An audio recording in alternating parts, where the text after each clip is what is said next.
Welcome friends, Jai Bharat, Jai Hindustan. Friends, today we'll do study about this personality Balban. He is the ninth ruler of slave dynasty or you may say गुलाम वंश in Hindi. गुलाम वंश दिल्ली सल्तनत का पहला वंश था. ठीक है, दिल्ली सल्तनत में मैंने बताया था कि 5 वंश हैं. 5 वंश कौन कौन से हैं भाई? पहला गुलाम वंश या स्लेव डायनेस्टी, उसके बाद दूसरा जो है वो खिलजी डायनेस्टी, तीसरा जो है वो तुगलक डायनेस्टी, चौथा सैयद डायनेस्टी और पांचवा और अंतिम जो है वो लोधी डायनेस्टी है. उसके बाद मुगल आ जाएंगे भारत में. तो हम 9वें शासक 9वें सुल्तान बलबन को पढ़ने वाले हैं. यहां देखिए सारे शासकों का नाम लिखा हुआ है. ठीक है, यहां पर देखिए मैं आपको बता दूं, मैं पहले भी बता चुका हूं कि मोहम्मद बिन कासिम का जो अगर देखें तो पहला मुस्लिम अटैक भारत पे जो होता है वो मोहम्मद बिन कासिम का होता है, जो अरबों की ओर से अरबों का अटैक है. ये 712 एडी में पहला सफल मुस्लिम अटैक. ऐसा नहीं हुआ कि पहले नहीं हुआ, पहला सफल मुस्लिम अटैक. और ये सिंध वाले एरिया में होता है. ये भारत के सिंध वाले, आज जो पाकिस्तान का एरिया है उस समय भारत में था, ये सिंध वाले एरिया में होगा. ठीक है, लेकिन 712 एडी में. लेकिन भारत में मुस्लिम सत्ता की स्थापना नहीं हो पाएगी. दूसरा मुस्लिम आक्रमण देखिए, मोहम्मद बिन कासिम का आक्रमण जो था ये अरबों का आक्रमण था. उसके बाद 2 तुर्क आक्रमण होते हैं, जिसमें से पहले महमूद गजनवी आता है. ठीक है, और वो आएगा अफगानिस्तान की. ये दोनों आएंगे अफगानिस्तान से. तो महमूद गजनवी आता है, ये गजनी से, ये गजनी है, यहां से आएगा. ठीक है, महमूद गजनी या महमूद गजनवी भी आप कह सकते हैं. ये दूसरा तुर्क आक्रमण. ठीक है, सॉरी, पहला तुर्क आक्रमण और दूसरा मुस्लिम आक्रमण. तो ये आता है अफगानिस्तान के गजनी से और 1000 एडी से लेकर 1027 एडी तक ये भारत में 17 रेड करेगा. बुरी तरह से भारत को लूटेगा, मंदिरों को लूटेगा और वापस चला जाएगा. लेकिन इसका मकसद भी नहीं था कि भारत में वो सत्ता की स्थापना करे, मुस्लिम सत्ता की. बस इसका मकसद था कि भारत से धन संपत्ति को लूटकर ये वापस जाए. तो उसमें ये कामयाब होता है, लेकिन भारत में मुस्लिम सत्ता की स्थापना नहीं होती. जब तीसरा मुस्लिम आक्रमण और दूसरा तुर्क आक्रमण इसी अफगानिस्तान से होगा. और इस समय ये गोर देखिए, जस्ट यहां पर गजनी है, अगर यहां पे गजनी है तो जस्ट इसके बीच में ये यहां पे गोर है. और जब मोहम्मद गोरी का आक्रमण होता है तब ये गजनी भी, नीचे जो गजनी है ये गोर साम्राज्य का ही पार्ट है. तो ये दूसरा तुर्क आक्रमण होगा और उसके बाद भारत में रास्ता क्लियर हो जाएगा. राजपूतों की हार होगी तराइन कफ के फर्स्ट बैटल में. हालांकि पृथ्वीराज चौहान जीतेंगे जो 1191 में हुआ. ठीक है, पहले मैं बता चुका हूं आपको. जबकि दूसरी लड़ाई 1192 में होगी तराइन की, मोहम्मद गोरी के साथ, पृथ्वीराज चौहान और मोहम्मद गोरी के बीच में. और इसमें पृथ्वीराज चौहान की हार होती है और पृथ्वीराज चौहान की मौत भी हो जाती है उसके बाद. और उसके बाद भारत में मुस्लिम सत्ता की स्थापना का रास्ता जो है क्लियर हो जाएगा. आगे एक और महत्वपूर्ण लड़ाई चंदावर की होगी जयचंद के साथ 1194 एडी में. उसमें भी जो है जयचंद हारेगा और राजपूतों की हार होगी. और एक तरह से देखा जाए तो जयचंद और पृथ्वीराज चौहान, या उसी को पृथ्वीराज तृतीय भी कहते हैं, पृथ्वीराज थर्ड, इन दोनों की हार के बाद भारत में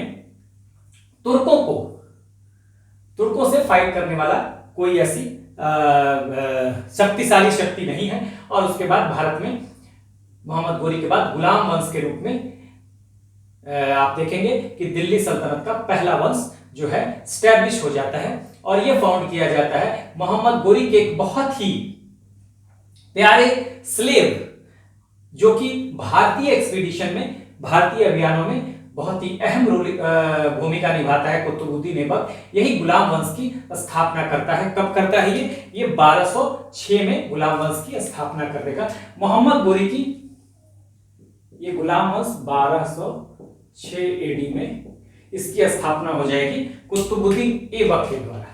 तो इस तरह से दिल्ली सल्तनत की स्थापना भी कुतुबुद्दीन ऐबक ही करेगा, क्योंकि गुलाम वंश जो है वो दिल्ली सल्तनत का पहला वंश है. मैंने बता दिया, पहला वंश स्लेव डायनेस्टी यानी गुलाम वंश, और यहीं से दिल्ली सल्तनत की शुरुआत हो जाती है. तो कोई आपसे पूछे गुलाम वंश का संस्थापक, वो भी कुतुबुद्दीन ऐबक, और अगर पूछे कि भाई दिल्ली सल्तनत का संस्थापक, तो वो भी कुतुबुद्दीन ऐबक, ठीक है, फाउंडर जो है। तो इसमें गुलाम वंश पहला वंश दिल्ली सल्तनत का, फिर आ जाएगा खिलजी वंश, फिर आ जाएगा तुगलक वंश, फिर सैयद वंश और फिर लोधी वंश। तो 5 डायनेस्टी आप देखेंगे दिल्ली सल्तनत में, ठीक है। तो दिल्ली सल्तनत के गुलाम वंश को जब हम पढ़ रहे हैं तो मैंने आपको बताया था कि इसमें भी आपको 3 वंश मिलेंगे, ठीक है। इतिहासकारों ने बांटा है 3 वंश में, ठीक है। और एक चीज और बता दूं कि गुलाम वंश के और भी कई नाम हैं। इसे इतिहासकारों ने इलबरी वंश भी कहा है, इसे इतिहासकारों ने मामलुक वंश भी कहा है और गुलाम वंश भी कहा है। अलग अलग नाम दिए गए हैं। क्यों कहा गया है ये मैंने बताया है, ठीक है। इलबरी तुर्कों की एक शाखा थी, जैसे इल्तुतमिश और बलबन इलबरी तुर्क थे, तो इतिहासकारों ने इसे इलबरी वंश भी कह दिया। यहां पर अगर देखा जाए तो गुलाम वंश भी, इतिहासकारों ने गुलाम वंश को या स्लेव डायनेस्टी को भी 3 वंश में बांट दिया है। एक वंश जो यहां से शुरू होगा कुतुबुद्दीन ऐबक के समय से, और इसको कुतुबी वंश कहा जाएगा। याद रखिएगा, लिख नहीं रहा हूं, मैंने पहले बता दिया, कुतुबी वंश जो कि यहां से यहां तक चलेगा, ये कुतुबी वंश, ठीक है। कुतुबी वंश यहां से यहां तक चलेगा, ठीक है, ध्यान रखिएगा। कुतुबी वंश चलेगा कहां से कहां तक, ये कुतुबी वंश, ठीक है। उसके बाद शमशी वंश चलेगा, क्योंकि शमशुद्दीन इल्तुतमिश इसका नाम है।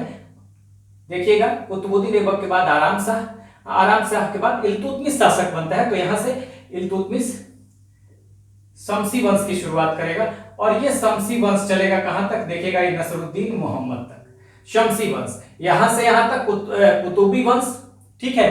कुतुबुद्दीन ऐबक की शुरुआत की, कुतुबुद्दीन ऐबक द्वारा इसकी शुरुआत की जाती है।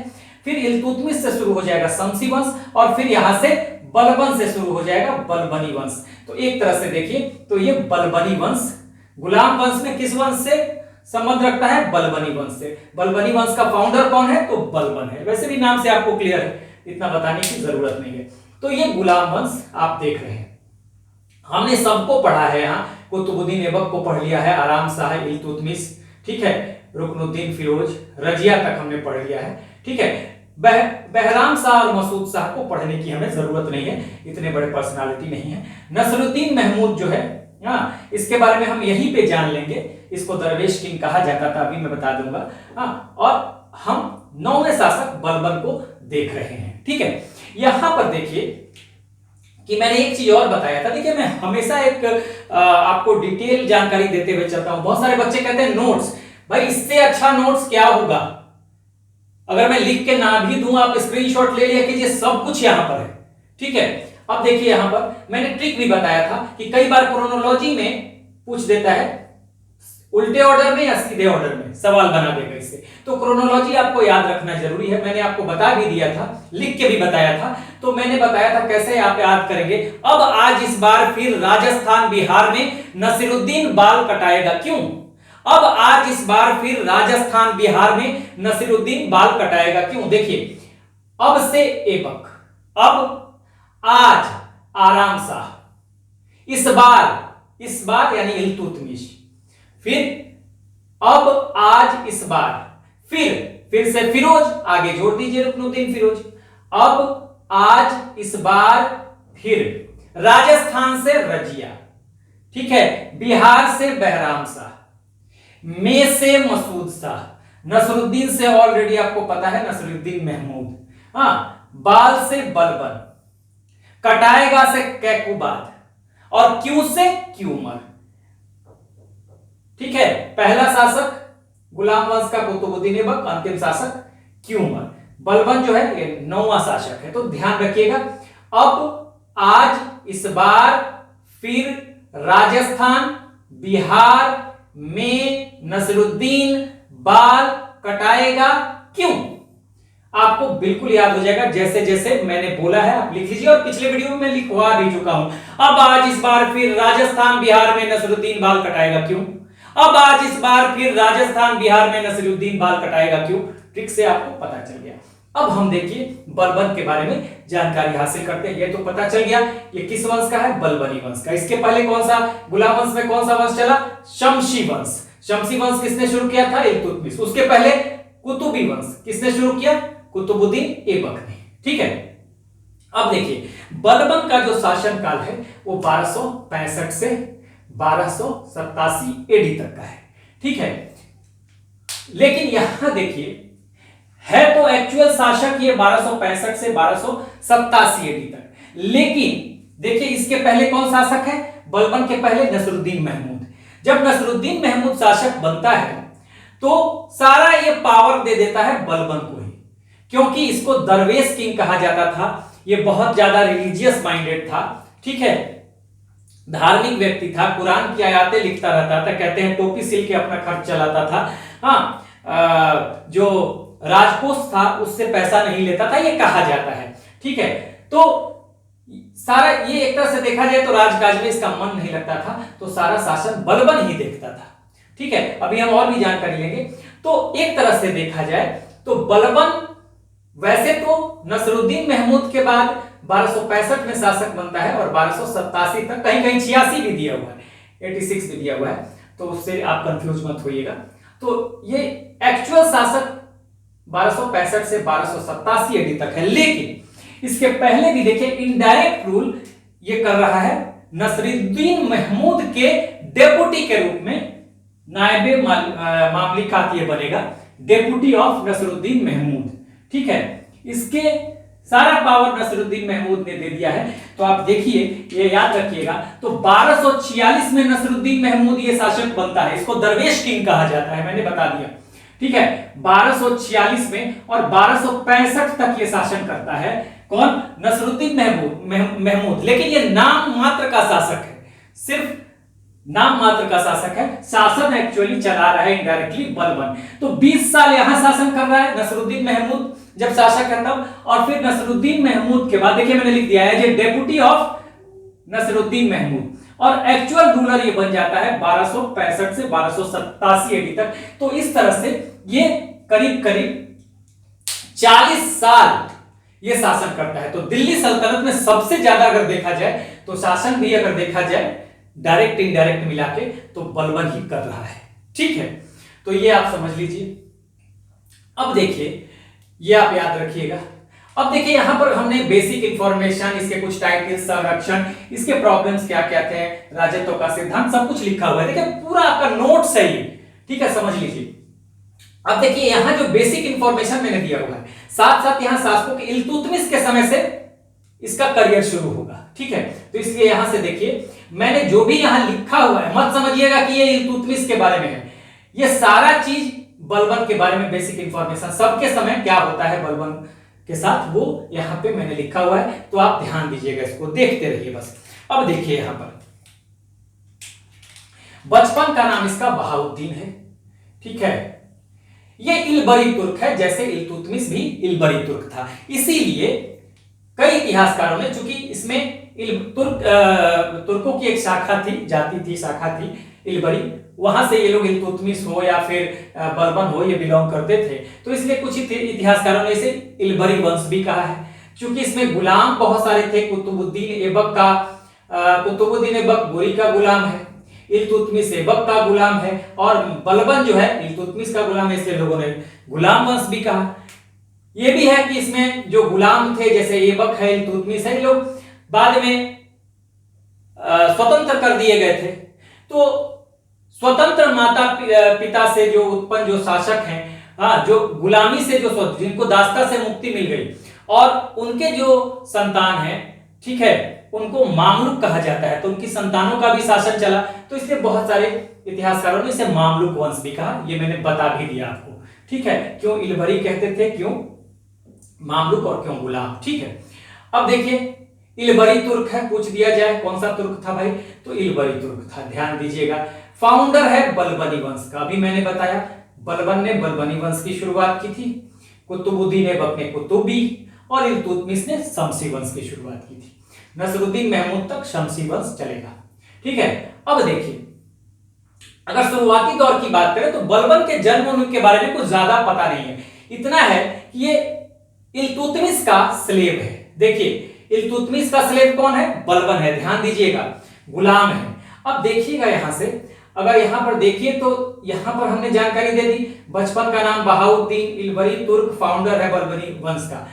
मंगोल सबसे पहले इसे क्या करते हैं, मंगोलों के चंगुल में ये फंस जाता है, मंगोल इसे खरीदते हैं और इसे बेच देते हैं गजनी, यही गजनी है अफगानिस्तान में, ठीक है, गजनी में बेच देते हैं और फिर गजनी से इसे दिल्ली लाया जाता है, इसे दिल्ली में बेचा जाता है। तो दिल्ली में कौन खरीदेगा, यही इल्तुतमिश खरीदता है।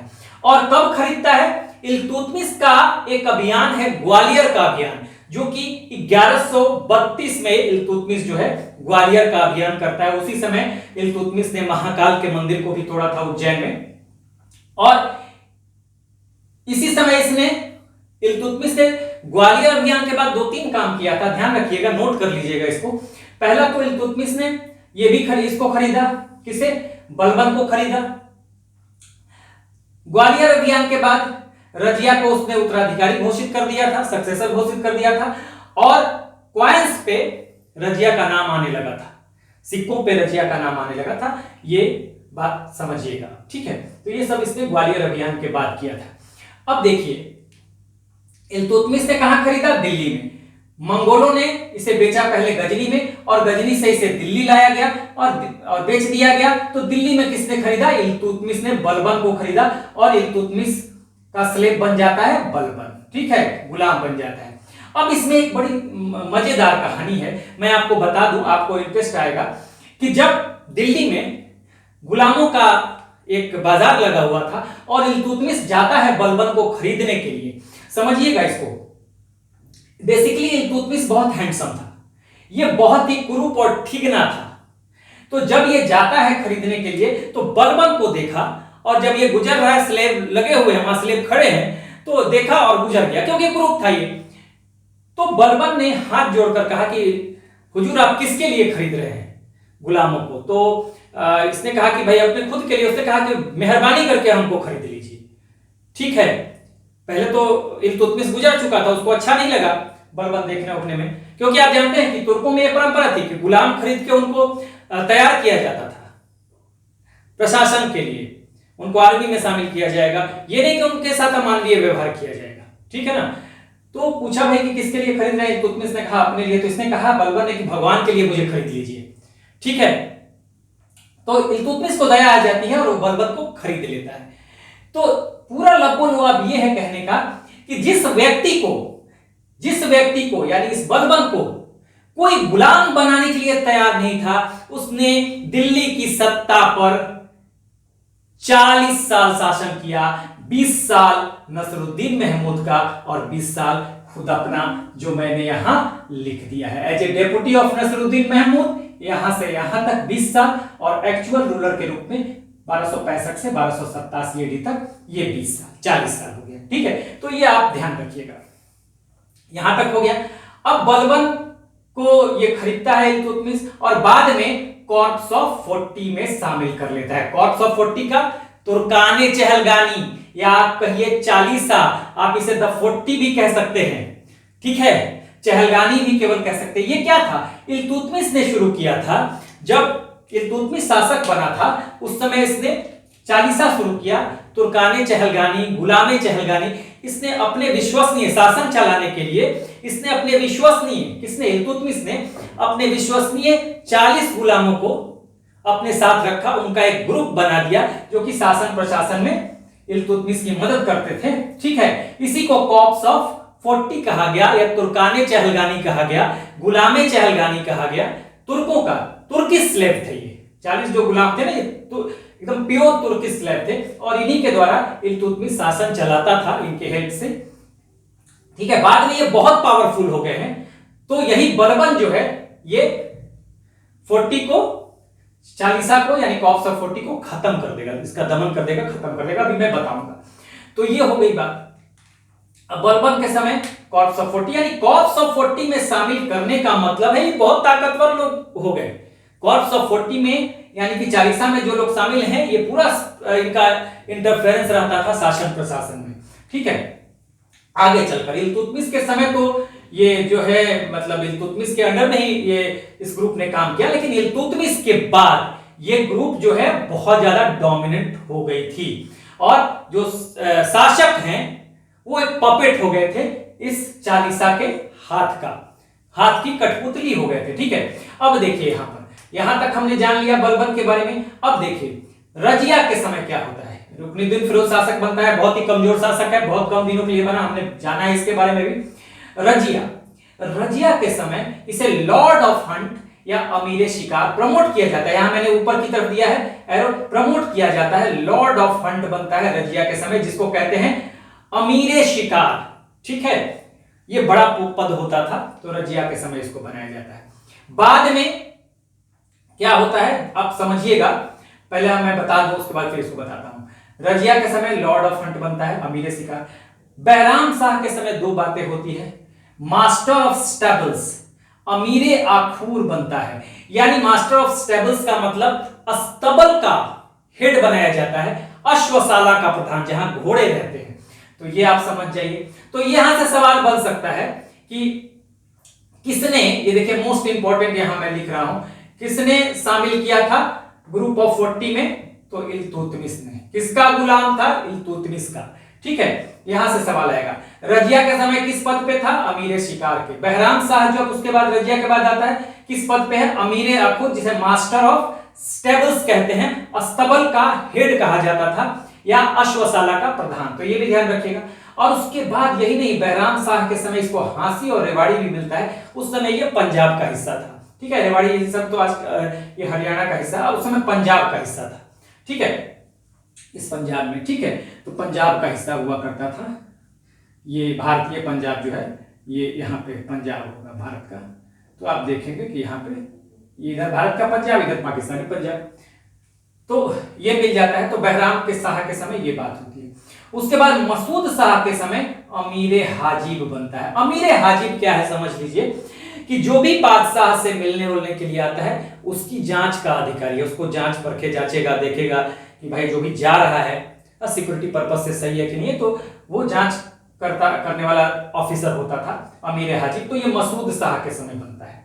ठीक है, उसके बाद नसरुद्दीन महमूद के समय, ये नसरुद्दीन महमूद, अभी मैंने बताया कि नसरुद्दीन महमूद शासक तो बनता है लेकिन इसका राजकाज में मन नहीं लगता है, बहुत कमजोर शासक है। और क्योंकि ये रिलीजियस माइंडेड है, कुरान की आयतें लिखता है, अपना खर्च चलाने के लिए भी ऐसा कहा जाता है कि ये कहा जाता है, हकीकत कितना है, हो सकता है ये एग्जैजरेशन हो कि राजकोष से पैसा वैसा नहीं लेता था। ठीक है, तो इसने पूरा अपना सत्ता एक तरह से केवल नाम मात्र का शासक था, लेकिन असली शासन इस बलबन के हाथ में था।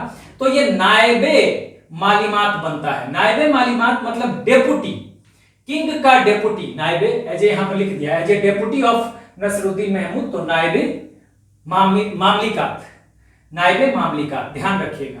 यही नहीं, ये फादर इन लॉ भी हो जाता है किसका? नसरुद्दीन महमूद का। फादर इन लॉ लिख लीजिए, क्लियर हो जाएगा। अपनी बेटी की शादी कर देता है, तो इसका पोजीशन ऑफ नसरुद्दीन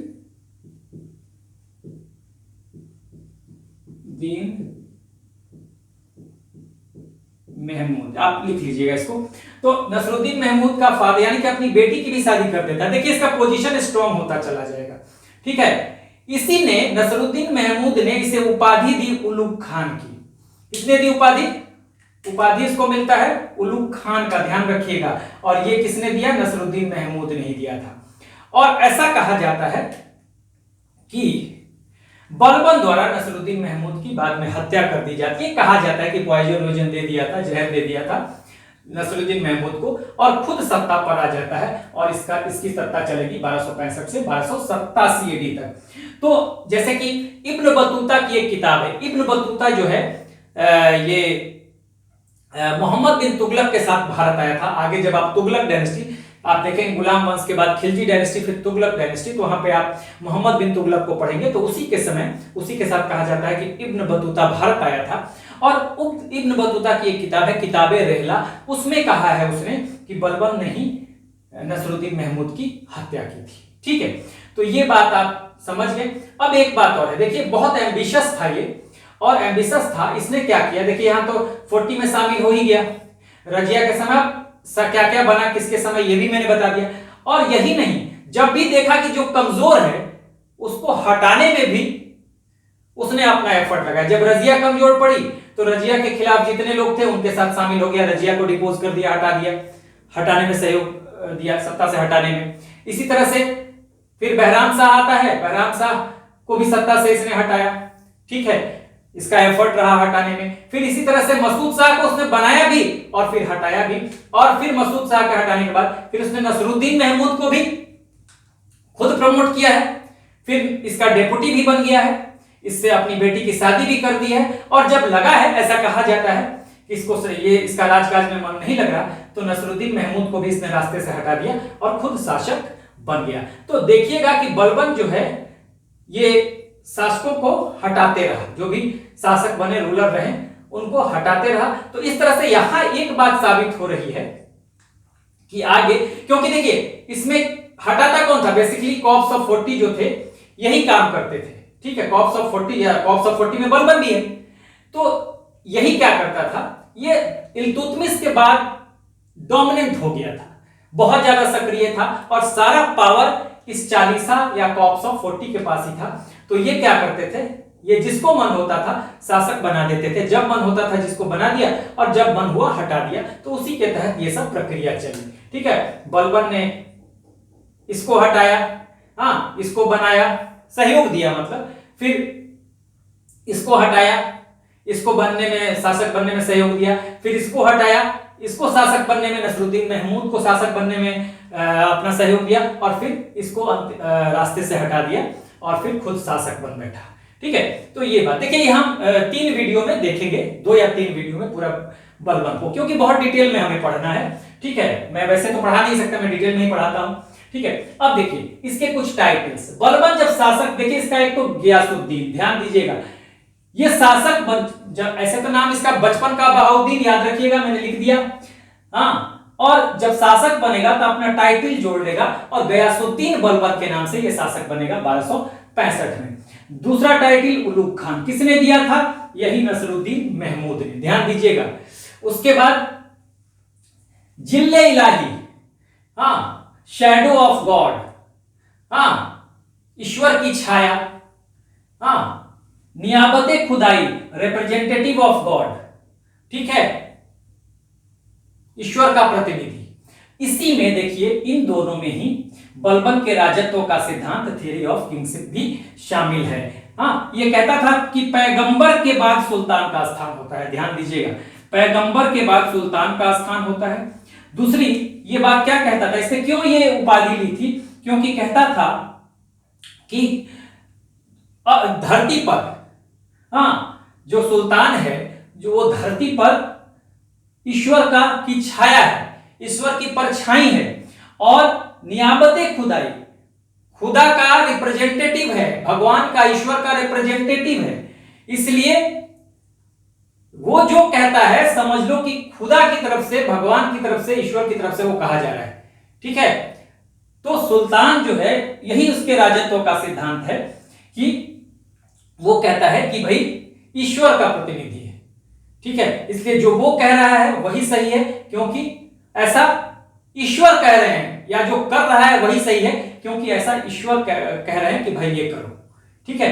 तो ये इसी में छुपा हुआ है, दोनों याद रखिएगा, जिल्ले इलाही और नियाबते खुदाई, इसका टाइटल, इसने टाइटल लिया था, एक तरह से कहता था अपने आप को। तो क्यों कहता था, यही इसका, इसी में छुपा है राजत्व का सिद्धांत, थियरी ऑफ किंगशिप। तो ये भी आप ध्यान रखिएगा, ठीक है, ये राजत्व का सिद्धांत हो गया। अब आगे ये मोस्ट इंपॉर्टेंट, दोनों ये जो पार्ट है ये मोस्ट इंपॉर्टेंट, दोनों आप याद रखिएगा। अब देखिए इसने संरक्षण दिया, ठीक है, संरक्षण दिया, ये पर्शियन राइटर थे, फारसी में लिखते थे, अमीर खुसरो और अमीर हसन को। और किसके देखरेख में इनको संरक्षण मिला था, इसका जो बेटा था प्रिंस मोहम्मद, बाद में वो मारा जाएगा मंगोलों के साथ लड़ाई में, उन्हीं के देखरेख में इनके, मतलब उसी के समय उसके, इन दोनों के करियर की शुरुआत हुई साहित्यकार के रूप में, एक पोएट के रूप में, कवि के रूप में इन दोनों की करियर की शुरुआत हुई। तो इन दोनों को संरक्षण दिया बलबन ने, ठीक है। अब देखिए नेचर ऑफ रूल क्या था, प्रकृति क्या थी, डेस्पोटिक, यानी कि निरंकुश शासन, ध्यान दीजिएगा। और निरंकुश शासन ये कैसे करता था, ब्लड एंड आयरन पॉलिसी। तो इसलिए आपसे पूछा जाए कि most important blood and iron policy Delhi सल्तनत में या गुलाम वंश ने किसने अपनाया था? तो बलबन ने most cruel ruler of Delhi सल्तनत अगर देखा जाए तो ब्लड एंड आयरन पॉलिसी का मतलब क्या है कि अपने विरोधियों के दमन के लिए जितना भी क्रूएल हो सकते हो, चाहे खून की नदी भी बहानी पड़े तो वो करेगा। हाँ, वो उनका दमन करेगा। शासन प्रशासन चलाने के लिए अगर उसको खून की नदी भी बहानी पड़े, कुछ भी करना पड़े, वो करेगा। इसी को कहा गया blood and iron policy. Most important किसका है भाई? तो बलबन का है। अब बलबन के आगे देखिए समस्याएं क्या क्या थी। देखिए अब मैंने यहां बताया क्राउन का, मैंने ये नीचे एरो दिया हुआ है, तो क्राउन की प्रेस्टीज जो है वो घट गई थी। क्यों घटी थी बताऊंगा। देखिए एक तो यहां देखिए इल्तुतमिश के बाद अगर देखा जाए थोड़े समय के लिए रजिया रही, रजिया थोड़ी डोमिनेंट रही, लेकिन बाद में ये भी फेलियर हो गई। तो देखा जाए कि इल्तुतमिश के बाद और यहां से नसरुद्दीन महमूद तक, ठीक है, आप देखेंगे कि कोर्स ऑफ 40 बहुत हावी रहा, चालीसा बहुत हावी रहा। जिसको चाहा इन्होंने शासक बना दिया और जब चाहा बना दिया, जब चाहा हटा दिया। इससे क्या हुआ, यानी कि डोमिनेंट कौन रहा? चालीसा। और ये राजा क्या रहे? क्राउन की स्थिति क्या रही? सुल्तान की स्थिति क्या रही? इनकी कठपुतली वाली स्थिति रही।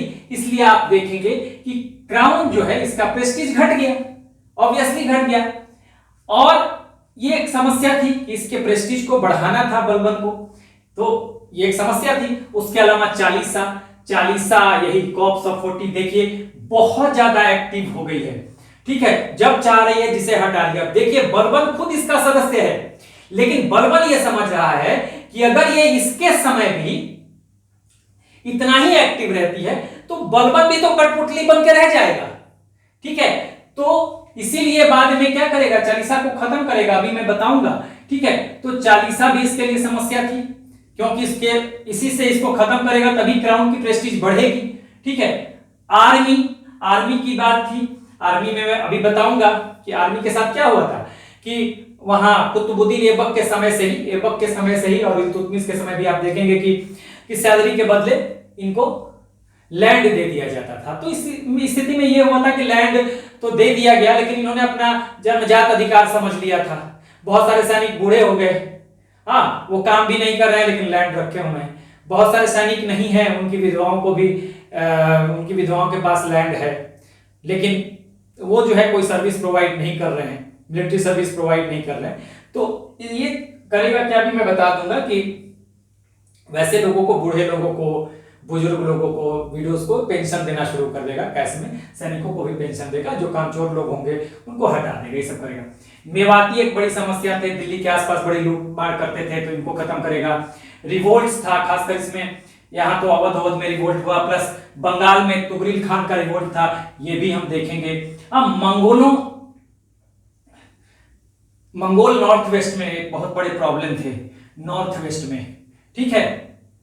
तो मंगोलों से निपटने के लिए इसने लाइन ऑफ फोर्ट्स बनाया था, मतलब इधर बहुत सारे किले बनाए थे। आगे हम मंगोलों पर एक डिटेल वीडियो करेंगे, तो आज तो हम बस यहां तक देखने वाले हैं। और ये हम देखेंगे।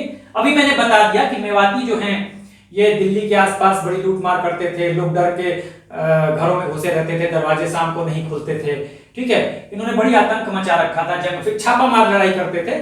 थोड़ा आप जान लीजिए, अगले वीडियो में देखेंगे हम। छापा मार जाते थे, लूटते थे, फिर जाके जंगलों में छुप जाएंगे। तो बहुत सारे मेवातियों को मतलब सीधे कत्ल करवा दिया था, ठीक है, ये करवाया था इसने। और आगे आप रिवोल्ट्स देखेंगे, अवध के क्षेत्र में देखेंगे और अवध के क्षेत्र में यहाँ पर देखेंगे। और आप देखेंगे बंगाल में तुगरिल खान का रिवोल्ट देखेंगे, ये इसको भी, तुगरिल खान को भी खत्म कर देगा ये, आगे हम देखेंगे। और मंगोलों की समस्या पे बात करेंगे, लेकिन आज के वीडियो में नहीं करेंगे। थोड़ी बहुत मैंने जानकारी दे दी कि आपको समस्या ना समझने में कि ये सब चीजें जो हैं वो थी। आज हम यहां तक बात करने वाले हैं। तो अब हमने क्या क्या देखा, देखिए इनको आपको ध्यान रखना है। यहां से सवाल बनेगा, राजत्व का सिद्धांत क्या था, ये मैंने बता दिया, इस पे कॉन्सेप्चुअल सवाल दे सकता है, ठीक है। आयरन एंड ब्लड की पॉलिसी किसकी थी भाई, तो बलबन की थी, ठीक है। चालीसा को भी खत्म करेगा भी हम बताएंगे। इधर से उलूग खान उपाधियां, गयासुद्दीन किसकी उपाधि थी, तो गयासुद्दीन बलबन के नाम से तो गद्दी पे ही बैठेगा, ठीक है। और किसके समय ये क्या क्या रहा ये सब देखिएगा। अमीर शिकार किसके समय रहा, रजिया के समय। अमीर अखुर किसके समय रहा, बहराम खान के समय, बहराम शाह के समय। अमीर हाजी किसके समय रहा, मसूद शाह के समय। तो ये सब यहाँ से किस वंश का फाउंडर था, ये बलबनी वंश। तो इन सब चीजों को आप ध्यान रखिएगा और यहां से आपके सवाल बनेंगे, ऐसा नहीं कि नहीं बनेंगे। तो आप एक बार लीजिए स्क्रीनशॉट, फिर हम आगे बढ़ेंगे। चलिए, तो अब हम इस पोर्शन को देखने वाले हैं, ठीक है। इसी में हम देखेंगे कि कैसे कंट्रोल करेगा और इसी में गुप्तचर विभाग की भी चर्चा हम कर लेंगे और आगे के वीडियो में इधर की हम चर्चा करेंगे। Let's move on and now we will discuss all these points one by one। कैसे उसने, हमने समस्याओं को डिस्कस कर लिया था, क्या क्या समस्याएं थी इसके सामने, और हमने बताया था कि क्राउन की जो प्रेस्टीज है वो डाउन हो रही थी या हो गई थी। हाँ, उसको इसने बढ़ाने की कोशिश की, क्राउन यानी सुल्तान के स्टेटस को बढ़ाने की कोशिश की, ठीक है। इसने चालीसा को खत्म किया जो बहुत ज्यादा सक्रिय और डोमिनेंट हो गया था इल्तुतमिश के बाद, ठीक है। उसके बाद आर्मी में इसने कुछ रिफॉर्म किए, ठीक है, सुधार किया। इसने गुप्तचर विभाग यानी स्पाई सिस्टम, स्पाई सिस्टम इसका कैसा था, या इसने जो इंटेलिजेंस इसका डिपार्टमेंट था बरीदे मुमालिक, इसका इसने गठन किया था, इसी ने सर्वप्रथम इसका गठन किया था। तो इसके बारे में भी जानेंगे कि गुप्तचर विभाग का जो ऑपरेशन है ये किस तरह से कर रहा था। तो सबसे पहले हम देखते हैं क्राउन का प्रेस्टीज। देखिए, मैं अभी मैं डिस्कस भी कर रहा था कि इल्तुतमिश के बाद हुआ क्या था कि जितने भी रूलर आए गुलाम वंश में, वो चालीसा के हाथों की कठपुतली रहे। बलबन खुद इस चालीसा का मेंबर था। इस चालीसा को किसने बनाया था, ये फॉर्म किया था ये चालीसा इल्तुतमिश ने, ठीक है। और इल्तुतमिश ने अपने विश्वसनीय 40 तुर्क गुलामों का एक ग्रुप बना दिया था, उसी को कॉप्स ऑफ 40 या चालीसा गुलामे चहलगानी, तुर्काने चहलगानी ये कहा गया, ठीक है। तो ये जो है, ये इल्तुतमिश जब तक जिंदा था तब तक तो बड़ी सक्रियता से इसने क्या किया, इल्तुतमिश का सहयोग दिया, जो भी रिवोल्ट था उसको दबाने में, या जो भी और भी प्रशासनिक कार्य थे उसको बड़ा अच्छा सहयोग दिया इसने, इस चालीसा ने। लेकिन इल्तुतमिश के बाद जितने भी शासक आए, ठीक है, ये चूंकि बलबन इसी कॉप्स ऑफ 40 का एक हिस्सा था, एक मेंबर था, तो ये महसूस कर रहा था कि कठपुतली लोग बन गए हैं, ठीक है। खुद ही बलबन ने रजिया को डिपोज करने में, रजिया के खिलाफ जो षड्यंत्र हो रहे थे उसमें सहभागी था। उसके बाद रजिया को हटा के बहराम शाह को बनाया गया, तो बहराम शाह को भी हटाने में बलबन सहभागी रहा, ठीक है, 40 के साथ मिलके, कॉप्स ऑफ 40 के साथ, चालीसा के साथ मिलके। उसके बाद इसको ग्रुप ऑफ 40 भी कह सकते हैं। उसके बाद आपको बहराम शाह के बाद मसूद शाह को प्रमोट करने में भी बलबन का हाथ रहा। फिर मसूद शाह को हटाने में भी बलबन का हाथ रहा, और उसके बाद नसरुद्दीन महमूद को सत्ता में लाने में भी बलबन का ही हाथ रहा। तो ये सारी चीज महसूस कर रहा था, खुद मेंबर है और देख रहा है कि जो भी सुल्तान है वो क्या है, वो बिल्कुल कठपुतली हो गया। तो इससे सुल्तान का जो स्टेटस है, ठीक है, उसका प्रेस्टीज है, उसका जो सम्मान है, उसका जो ऑनर है वो घट रहा है। तो अब इसको लगा कि अब तो मैं शासक हो गया हूं, और अगर मैं शासक हो गया हूं तो सुल्तान के प्रेस्टीज को नहीं बढ़ाया जाएगा, तो ये चालीसा फिर हावी रहेगा। तो सबसे पहले इसने क्या किया, चालीसा को तो ये बाद में खत्म करेगा, पहले तो इसने सुल्तान बनते ही कुछ चीजें इसने की। मैंने आपको बताया था कि एक तो इसकी सारी नीतियां जो होंगी आधारित होगी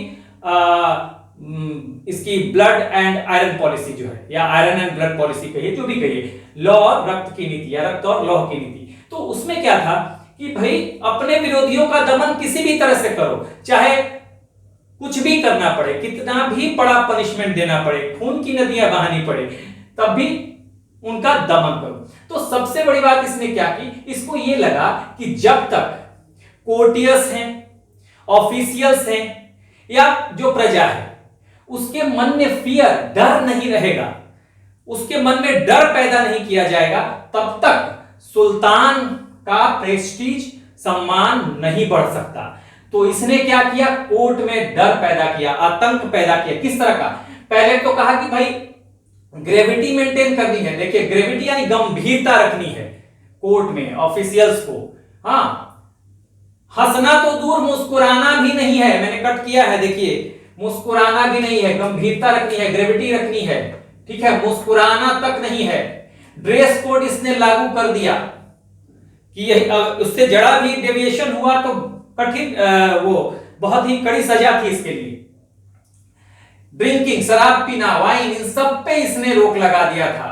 हाँ, मुस्कुरा कर कोई कोर्टियर बात नहीं कर सकता था, ठीक है। इवन इसने ये चीजें खुद पे लागू की थी, ये मुस्कुराता नहीं था, ठीक है ना, हंसेगा नहीं, बहुत गंभीर रहेगा, ठीक है। इसका असर भी देखा गया क्योंकि बलबन ने काफी ज्यादा सशक्त किया दिल्ली सल्तनत को और गुलाम वंश को। तो आप देखेंगे कि ये सब चीजें बलबन ने की, इसने डर पैदा किया ऑफिशियल्स के लिए, के मन में, प्रजा के मन में, और इससे इसको फायदा मिला, ठीक है। बहुत ही क्रूएल शासक था, ठीक है। इसके अलावा अब देखिए सुल्तान का जो है प्रेस्टीज बढ़ाने के लिए इसने क्या किया, यही नहीं था, इसमें मैं आपको एक चीज और बता दूं कि ये इसका जो बेटा था प्रिंस मोहम्मद, बड़ा बेटा, मंगोलों के साथ वो लड़ाई में मारा गया था 1286 एडी में। आगे हम चर्चा करेंगे, जब आगे के वीडियो में हम मंगोल और मंगोल नीति की चर्चा करेंगे बलबन की, तो वहां पे हम चर्चा करेंगे। हुआ क्या था कि उस लड़ाई में जब मारा गया, जब बलबन को खबर मिली, तब भी ये उस समय बहुत गंभीर बना रहा, लोगों के सामने बिल्कुल नहीं रोया, ठीक है, बिल्कुल नहीं रोया, और अपना डे टू डे जो वर्क है वो काम करता रहा। लेकिन जब वो अपने प्राइवेट कमरे में जाता है तो फूट फूट के रोता है, लेकिन लोगों के सामने जाहिर नहीं किया। तो ऐसा नहीं है, जो उसने दूसरों पे ये चीजें लागू की, खुद भी उतना ही गंभीर रहा, जितने भी वो हंसी मजाक करना खुद भी छोड़ दिया था इसने, ठीक है। उसके अलावा देखिए ये ईरानी सिस्टम को लेकर आता है सिजदा। अब ये सिजदा क्या है, घुटनों पर बैठकर सुल्तान का अभिवादन करना, प्रोस्ट्रेशन कहते हैं, साष्टांग प्रणाम करते हैं घुटनों पे बैठ के। तो इससे भी हुआ क्या, कोई भी आता है और ऐसे साष्टांग प्रणाम करता है तो सुल्तान का ये जो है प्रेस्टीज बढ़ता है, चाहे वो चालीसा के मेंबर भी हो, वो भी आके प्रणाम करेंगे, ठीक है। इस तरह से पैबोस, देखिए पैबोस, पैबोस क्या था, सुल्तान के पैर को चूमना, अंग्रेजी में कहे तो किसिंग द मोनार्क्स फीट, उनके पैरों को चूमना। तो ये बड़ी बात हो गई, इससे सुल्तान का के प्रेस्टीज में बढ़ोतरी हुई। और ये ईरान से ये ले आया था, पर्सियन या ईरानी सिस्टम आप कहेंगे, ठीक है, ये सब ईरान का था, सिजदा और पैबोस, इसका प्रचलन ईरान में था। इसके अलावा इसको लगा कि कुछ बड़े फेस्टिवल अगर हम ईरान का अगर हम मनाते हैं तो बड़ी भव्य होता था। नौरोज का ये त्योहार ईरान से आया था, ये भी देखिए मैंने करेक्ट किया है कि ईरान का जो ये फेस्टिवल नौरोज है, इसने नौरोज को मनाना शुरू किया, पर्सियन फेस्टिवल, ईरानी उत्सव को बड़ा भव्य होता था। तो इससे लगता था कि अरे जो सुल्तान है वो कुछ बड़ा कर रहा है, राज्य की प्रतिष्ठा बढ़ती थी उससे, ठीक है। तो ये भी दिखाने के लिए इसने क्या, इसके अलावा इसने खुद को दिखाने की कोशिश की कि ये बहुत बड़े घराने से है, बहुत बड़े घराने से है। उसके लिए इसने क्या किया, खुद को एक अफारसियाब, देखिए अफारसियाब का वंशज बताया। अफारसियाब अब कौन था, अफारसियाब या अफारसियाब, आप देखेंगे कि ये कहा जाता है कि तुरान का एक मिथिकल हीरो था, अफारसियाब, और उसको एक बड़े कुल में वो जन्मा था, ऐसा कहा गया कि इसके बारे में कहा गया कि ये बड़े कुल का था अफारसियाब, उसी का वंशज ये बताता था खुद को। और इसकी चर्चा कहां पे है, देखिए ये आ सकता है, ये महमूद गजनवी, जिसने 1000 से 1027 एडी के बीच भारत में 17 आक्रमण किए। ये भारत में दूसरा आक्रमण और पहला तुर्क आक्रमण था, ठीक है। उसने फिरदौसी जैसे स्कॉलर को संरक्षण दिया था। इसी फिरदौसी की एक बुक थी शाहनामा, ठीक है, फिरदौसी की बुक थी, बुक ये है शाहनामा, ये किताब है, ये बुक है, ये बहुत इंपॉर्टेंट है, ये बुक है शाहनामा फिरदौसी की। तो उसी में अफारसियाब का जो है रेफरेंस है। तो ये तुरान का एक मिथिकल हीरो है जिसका ये वंशज खुद को बता रहा है, और ये इसलिए बता रहा है क्योंकि सामने वाले को, लोगों को, कोर्टियस को लगे कि भाई ये बहुत बड़े खानदान से है, बहुत बड़े कुल का है, और इससे इसका सम्मान बढ़ रहा है। ठीक है, ये बात हुई। और यही नहीं किया, उसके बाद इसने स्टॉप्ड टॉकिंग विद, बात करना बंद कर दिया। किसके साथ? जो स्मॉलर, छोटे छोटे जो तुर्क नोबल्स हैं, ऑर्डिनरी लोगों से, सामान्य लोगों से बात नहीं करता था। ठीक है, पीपुल विद लो बर्थ, और नीच कुल के लोगों से बात नहीं करता था। कहता था हम तो अफारसियाब के वंशज हैं, हम तो बहुत उच्च कुल के हैं, छोटे लोगों से बात नहीं करते हैं। तो ये सब करके इसने कोशिश की और बहुत हद तक अपने कोशिश में कामयाब भी रहा। बलबन इसने क्राउन के प्रेस्टीज को बढ़ाया। तो ये एक बात हो गई। आगे बढ़ते हैं। ठीक है, ये आपको दोनों इंपॉर्टेंट है, सिजदा और पैबोस का सवाल बनेगा। ये शुरुआत किसने की? तो दिल्ली सल्तनत में, या गुलाम वंश में, या इलबरी वंश में, या मामलुक वंश में? तो आप कहेंगे ये शुरुआत किया हुआ है बलबन का। ठीक है, और ये कहां से लेके आया था, कहां का प्रचलन था? ईरानी सिस्टम था, ये ईरानी प्रथा थी। नवरोज की शुरुआत किसने की? बलबन ने की। कहां से आया? ईरान से, या पर्सिया कहें, ईरान कहें, जो भी कहें। ठीक है, अफरसियाब कौन था? एक मिथिकल हीरो था तुरान का। ठीक है, इसकी चर्चा कहां पे हुई है? मोस्ट इंपॉर्टेंट, फिरदौसी की किताब शाहनामा में। फिरदौसी ने लिखा था शाहनामा। फिरदौसी कौन था? एक स्कॉलर था जिसको संरक्षण किसने दिया? महमूद गजनवी ने। ठीक है, ये मोस्ट इंपॉर्टेंट यहां से सवाल बनेगा। तो ये सब सवाल बनेगा यहां से, सिजदा, पैबोस, तो ये सब आप देखिएगा। सिजदा का मतलब क्या होता है? साष्टांग प्रणाम, घुटनों पर बैठकर अभिवादन करना। पैबोस का मतलब किसिंग द मोनार्क्स फीट, सुल्तान के पैर को चूमना, या रूलर के पैरों को चूमना। तो ये सब चीजें आप देख लीजिए। आगे देखिए, अभी अभी मैंने बताया कि खुद ये कॉप्स ऑफ 40 का मेंबर है, चालीसा का मेंबर है, तुर्काने चहलगानी का मेंबर है, या गुलामे चहलगानी का मेंबर है। ये गुलामे चालीसा जो है, ग्रुप ऑफ 40, कॉप्स ऑफ 40, जिसको आप कहते हैं चालीसा, इसको बनाया था किसने? इल्तुतमिश ने। इसको शुरुआत इसकी की थी, इसको बनाया था किसने? इल्तुतमिश ने।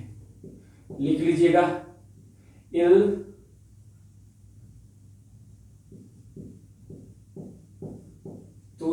ने इसका गठन किया था। ठीक है, क्यों? क्योंकि वो शासन प्रशासन में इसका सहयोग लेने के लिए उस समय बहुत सारी समस्याएं थी इल्तुतमिश के पास। ठीक है ना, तो इसने क्या किया था कि इसको लगा कि हम अपने अगर नजदीकी और विश्वसनीय 40 तुर्की गुलामों को रखते हैं, उनके ग्रुप को रखते हैं, तो शासन प्रशासन में उसको मदद मिलेगी, और मिली भी, सफल भी रहा। लेकिन इल्तुतमिश के बाद ये गुट जो है सुल्तानों पे ही हावी होने लगा, कठपुतली बना लिया सुल्तानों को। ठीक है, जिसको चाहता था सुल्तान बनाता था, जिसको जब चाहता था हटा देता था। तो ये बहुत ज्यादा इसका डोमिनेशन और इसकी सक्रियता बढ़ गई थी। तो बलबन को लगता था कि भाई ये अगर एक्टिव रहा तो बलबन के साथ भी वही हश्र होगा जो उसके पहले के शासकों का हुआ, चाहे वो रजिया हो, चाहे वो बहराम शाह हो, चाहे मसूद शाह हो। ठीक है, और वो सब तो देख ही रहा था कि इसका क्या नियत है। तो सोचता था कि अब इसको अगर खत्म नहीं करेंगे तो हम खुद इसके पंजे में फंस जाएंगे, इसलिए इसने इसको खत्म कर दिया।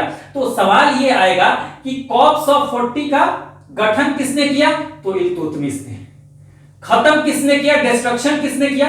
तो बलबन ने। तो ये दोनों सवाल यहाँ पे मोस्ट इंपॉर्टेंट। ठीक है, अब खत्म करेगा कैसे, इसको समझिए। सबसे पहले क्या करेगा कि कॉप्स ऑफ 40 में, यानी चालीसा में जो 40 मेंबर हैं, वो उनका बड़ा ओहदा है। तो उसने क्या किया कि जूनियर तुर्क्स जो हैं, जूनियर तुर्क्स, उनको उनके समकक्ष लाके खड़ा कर दिया। इससे क्या होगा, ये मोरली थोड़ा सा डाउन होंगे। तो पहले तो यहां पे डाउन किया। ठीक है, जो जूनियर हैं इनको इनके समकक्ष लाके खड़ा कर दिया, प्रमोशन दे दिया। और बोला कि आपका जो रैंक है इनके बराबर ही है। अब क्या होगा, मैंने इक्वल टू साइन दिया है, इसमें इसके बराबर कर दिया।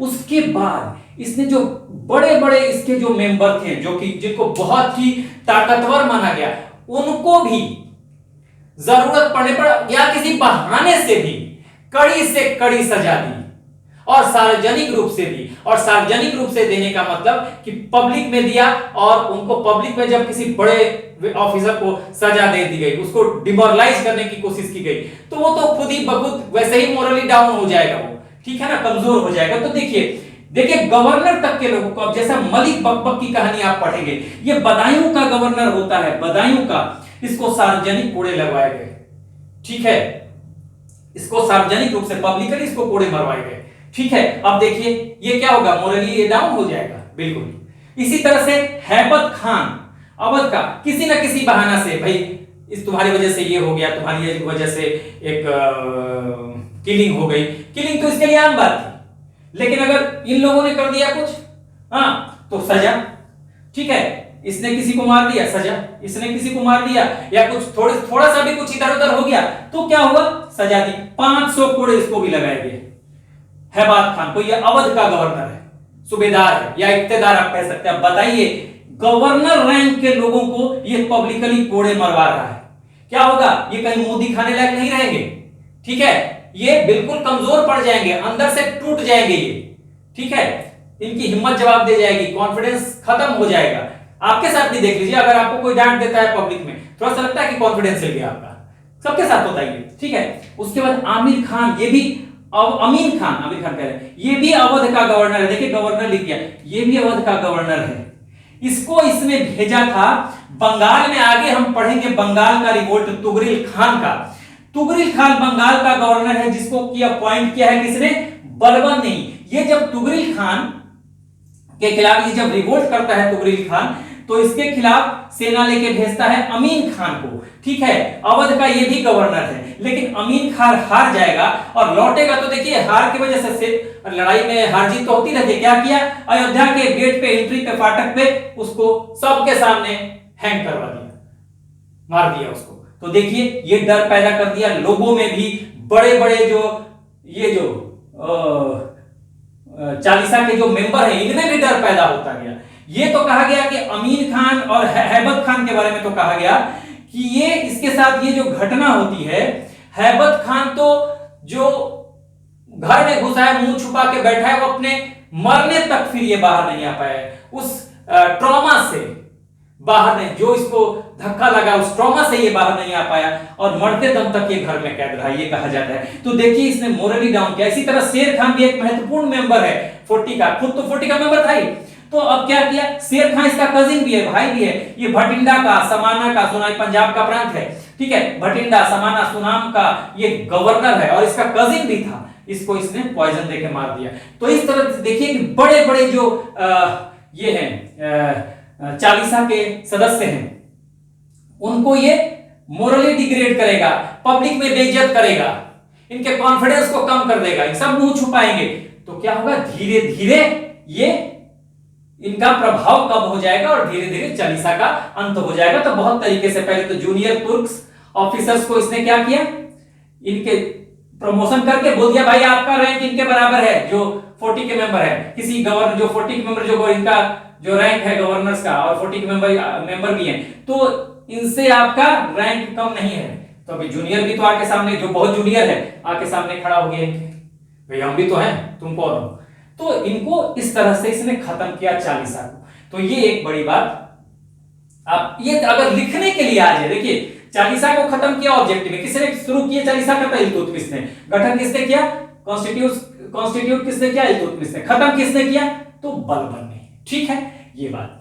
अब ये जब आएगा तो इसका एग्जाम्पल आप दे सकते हैं, अगर कहीं लिखने के लिए आ जाए कि किस तरह से, इसीलिए मैं देखिए नहीं भी लिखता तो काम चलता। मेरा वीडियो इसलिए बड़ा होता है कि मैं बहुत डिटेल जाता हूं, ठीक है ना। अगर आप यूपीएससी या बीपीएससी की तैयारी कर रहे हैं, दूसरे स्टेट सर्विसेज की तैयारी कर रहे हैं, तो आपको सारा चीज यहां मिल जाएगा कि अगर लिखने के लिए अगर आ जाए 100 वर्ड कि भाई चालीसा, ये तो आपकी भाई चालीसा को खत्म कर दिया, लेकिन खत्म करने का प्रोसेस क्या रहा, किस तरह से खत्म कर दिया। कोई भी चीज अगर खत्म करता है अचानक थोड़ा खत्म कर सकता है। ये भी तो ताकतवर थे और इतने ही ताकतवर थे 40 के जो मेंबर थे, यानी कि corps of 40, group of 40, Chalisa के जो सदस्य हैं ये भी चालीसा का मेंबर था, तो सब तो बराबर ही है, एक बराबर है। लेकिन अगर बराबर हैं तो अपने आप को तो उनसे ऊपर रखना है, जब तक इनको डिग्रेड नहीं करेगा तब तक खत्म नहीं कर सकता। इसलिए प्रोसेस था जिस प्रोसेस के थ्रू उसने खत्म किया। ठीक है, अब देखिए आर्मी में सुधार किया।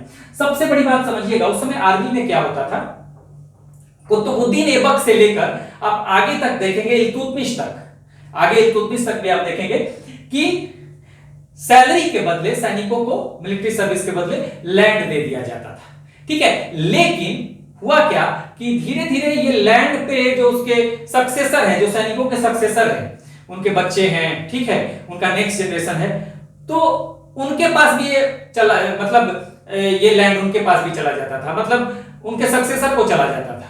इस पे कोई नियम कानून नहीं था। पहले मेरा हुआ फिर मेरे बच्चे का हो गया, तो हम काम करें ना करें, हम बूढ़े हो गए या कोई बूढ़ा हो गया, मान लीजिए कोई मिलिट्री में है, हाँ आर्मी में है, वो बूढ़ा हो गया लेकिन वो काम नहीं, सर्विस प्रोवाइड नहीं कर रहा है, फिर भी वो उसके पास लैंड है। ठीक है, लैंड है उसके पास। तो अब इसने देखा, तो इसने एक रिफॉर्म किया कि भाई जो भी बूढ़े हैं, ठीक है, इवन विडोज जो हैं, सैनिक मर गया है और उनकी जो विधवाएं हैं उनके पास लैंड है, वो तो कोई सर्विस नहीं दे रही, ठीक है, विधवाएं हैं जो सैनिकों की, उनके पास भी लैंड, उनके बच्चों के पास, अगर सैनिक नहीं है, अगर मदर भी नहीं है, किसी सैनिक का बच्चा मतलब लावारिस है, माँ फादर कोई नहीं है, तो लावारिस जो बच्चे हैं उनके पास ये लैंड चला गया, यानी कि जन्मजात अधिकारिक हो गया। वो समझ गया कि मेरा पर्सनल प्रॉपर्टी है, हमेशा के लिए हो गया। तो अब क्या हुआ कि इसने इसमें रिफॉर्म किया और इसने देखा कि कौन बुजुर्ग है जो मिलिट्री सर्विस के लायक नहीं है, उसको उसने क्या किया, कौन विडो है जो मिलिट्री सर्विस नहीं दे रहा, तो इन लोगों को उसने क्या किया कि इनसे लैंड ले लिया और इनके लिए पेंशन फिक्स कर दिया कैश में। पेंशन जो ये पेंशन भी होगा, देखिए ये पेंशन जो होगा ये कैश में होगा, यहां मैं लिख दूं, ये जो पेंशन होगा ये कैश में होगा। इवन जो सैलरी दिया जाएगा, पेंशन जो होगा ये देखिए ये कैश में होगा, और आर्मी की जो सैलरी होगी ये कैश में, ठीक है, ये कैश में देना शुरू कर दिया, नगद। ठीक है, जो कामचोर लोग थे उसमें उसको हटा दिया, जो सिर्फ यंग लोग हैं, ठीक है, जो सिर्फ यंग लोग हैं और उनको मिलिट्री सर्विस प्रोवाइड कर रहे हैं उनके पास रहने दिया और उनका सैलरी कर दिया कैश में। हाँ, लैंड रेवेन्यू कलेक्ट होगा तो अब सेंट्रल गवर्नमेंट के थ्रू कलेक्ट होगा, ये कलेक्ट नहीं करेंगे। ये सब इसने बदलाव किया था, लेकिन ऐसा कहा जाता है कि ये बदलाव बहुत दिन तक नहीं चल सका, लेकिन बाद में बलबन को वही करना पड़ा, ऐसा कहा जाता है। आपको इतिहासकार कहते हैं कि कोशिश तो की, लेकिन बाद में क्या हुआ कि इसको फिर मिलिट्री सर्विस के बदले लैंड देना पड़ा। हाँ, इसका एक फायदा ये जरूर हुआ कि जो लोग अपने बदले किसी और को भेज देते थे, हाँ, लड़ाई के मैदान में, वो सब धीरे धीरे उन सब चीजों का खात्मा हो गया। हाँ, तो ये सब चीजें हैं। इसने कोशिश की, पहले तो पेंशन दिया, विधवाओं को दिया, विधवाओं के पास, सैनिक के विधवाओं के पास जमीन है, सैनिक के बच्चों के पास जमीन है, हाँ, क्या करेगा, उनसे ले लेगा जमीन, बोलेगा अब आपका हम पेंशन फिक्स कर देते हैं, आपके पास जमीन नहीं रहेगी। जो बुजुर्ग जो सैनिक हैं जो कि अब मिलिट्री सर्विस नहीं दे रहे हैं, उनसे जमीन ले लेगा, कैश में उनका पेंशन फिक्स कर दिया। ठीक है, ये कर दिया। तो इस तरह से, यानी कि ये देखिए, कैश कहा जाता है कि दिल्ली सल्तनत का पहला ये शासक था जिसने कैश में पेंशन देना शुरू किया। ध्यान रखिएगा, पहला शासक दिल्ली सल्तनत का जिसने कैश में सैलरी देना और पेंशन देना शुरू किया।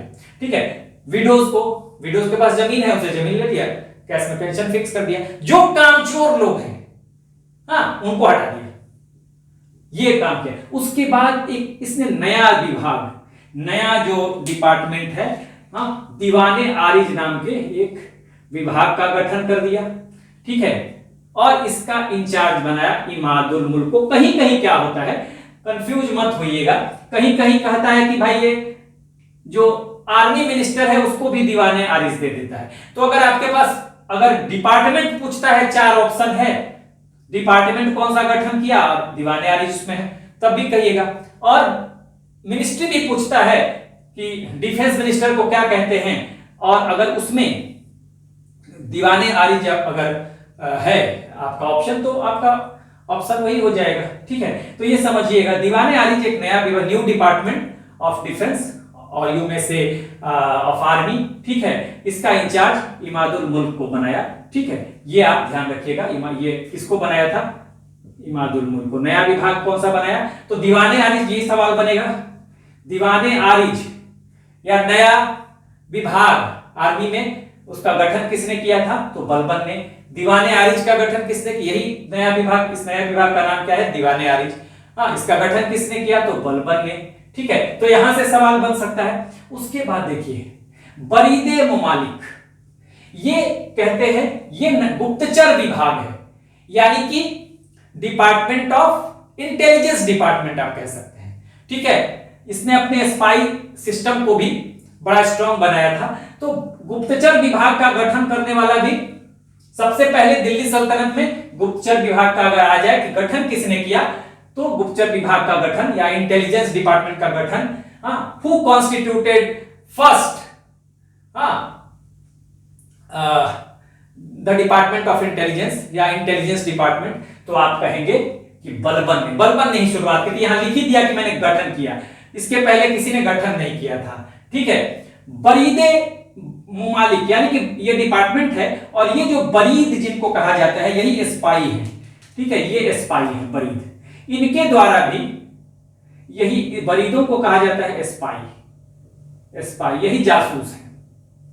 ठीक है, इन्हीं के द्वारा ये अपने ऑफिसर्स पे भी नजर रखता था, और जरूरत पड़ने पर यहां भी लॉ और रक्त की नीति, ब्लड एंड आयरन पॉलिसी हर जगह इसने लागू किया। आगे भी हम देखेंगे मेवातियों के साथ इसका जो है, तुगरिल खान के साथ देखेंगे, हाँ, अवध में जो विद्रोह होगा, सब जगह ये खून खराबा बहुत करेगा, यानी कि लॉ और रक्त की नीति अपने विरोधियों को दबाने के लिए, किसी भी विरोधियों को या किसी भी तरह के रिवोल्ट को दबाने के लिए ये करेगा।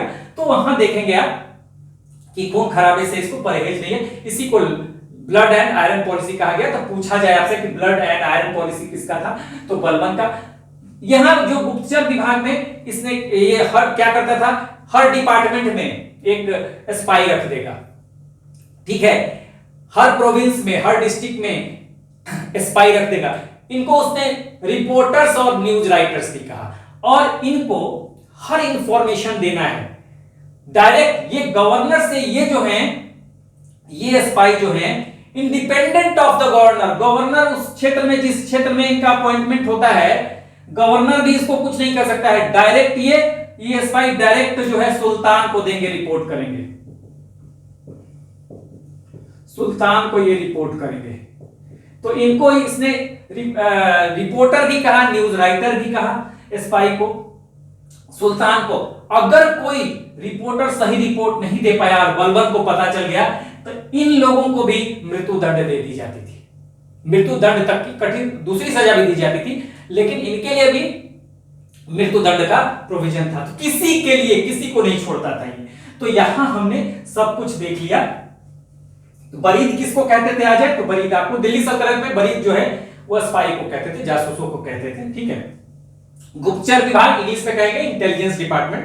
ठीक है, तो स्पाई सिस्टम को भी इसने ठीक किया था। स्पाई सिस्टम शुरुआत करने वाला कौन था, बलबन था। तो यहां पर देख लीजिए जो आपके सवाल बनेंगे, वो सिजदा पैबोस कहां से आया था, ईरान से आया था। सिजदा क्या है ये आपको मैंने बता दिया, पैबोस क्या है, किसिंग द मोनार्क्स फीट। हाँ, नौरोज की प्रथा का फेस्टिवल मनाने की प्रथा कहां से ली थी इसने, ईरान से ली थी। अपने को किस वंश का बताता था, तो ये देखिए बड़ा बड़ा यहां लिख देता हूं, अफरसियाब वंश। अफरसियाब वंश की चर्चा कहां पे है पूछ दे, तो फिरदौसी के किताब शाहनामा में। फिरदौसी कौन था, ये एक स्कॉलर था जिसको संरक्षण दिया था महमूद गजनवी ने। तो यहां पर ठीक है, और वो छोटे कुल के लोगों से, नीच कुल के लोगों से, हाँ, ऑर्डिनरी पीपल से बात नहीं करता था। ये सब यहां से देखिए सवाल बनेगा, जहां जहां है मैंने यहां इंपॉर्टेंट, ये सब इंपॉर्टेंट है। देखिए सिजदा इंपॉर्टेंट है, पैबोस मोस्ट इंपॉर्टेंट, ये नवरोज मोस्ट इंपॉर्टेंट, ये नवरोज मोस्ट इंपॉर्टेंट, ये सब यहां से सवाल बनेगा। ठीक है, ये किसने चालीसा का गठन किया? इल्तुतमिश ने। खत्म किसने किया? बलबन ने। कैसे खत्म किया बता दिया। हाँ, दीवाने आरिज का गठन किसने किया? हाँ, तो बलबन ने। ठीक है, क्या था दीवाने आरिज? दीवाने आरिज, तो ये दीवाने अर्ज भी कहीं लिखा हुआ मिलेगा। तो ये न्यू डिपार्टमेंट ऑफ आर्मी, ठीक है, नया विभाग। इंचार्ज किसको बनाया? इमादुल मुल्क को बनाया था इसने। हाँ, बरीदे मुमालिक यानी गुप्तचर विभाग, हाँ, इंटेलिजेंस डिपार्टमेंट का को किसने कॉन्स्टिट्यूट किया, किसने गठन किया? तो बलबन ने सबसे पहले दिल्ली सल्तनत में किसी ने किया। दीवाने आरिज की शुरुआत इसने की। ठीक है, ये सब यहां सबसे सवाल बनेगा। बरीद कौन थे भाई? तो बरीदी स्पाई होते थे, जासूस होते थे। ये रिपोर्ट किसको करते थे? डायरेक्ट ये सुल्तान को रिपोर्ट करेंगे। और हाँ, इनको उसने नाम रिपोर्टर्स भी दिया, न्यूज राइटर्स भी दिया, हर डिस्ट्रिक्ट में, हर प्रोविंस में और वहां के हर डिपार्टमेंट में अपने इन स्पाइस को लगाया।